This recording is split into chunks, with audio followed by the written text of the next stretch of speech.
Hello, my friend. Kwentuhan mo nga ako paano ka naging super duper. Paano mo nabuhay lahat ng binuhay mo? Abay, siyempre, unang-una, salamat sa Panginoon Diyos na binigyan ako ng ganitong sitwasyon. Okay. Diba? Napalaki ko ang mga anak ko. Galing. Paano mo sila pinalaki? Abay, sa magandang, sa good moral. Oo. Anong naging trabaho mo? Pre, mahirap. Dati ako tawag doon, sa sigarilyo. Philip Morris and Marlboro. Anong ginagawa mo 20 doon? years. Anong ginagawa mo? Ako ay, hindi ako sa accounting, payroll.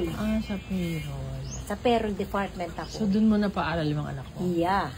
Ang galing. Tapos ako nakapag-asawa, na PC. Na in love? Na in love. Na in Na love. hindi ko naman gusto. Ala! Teka muna.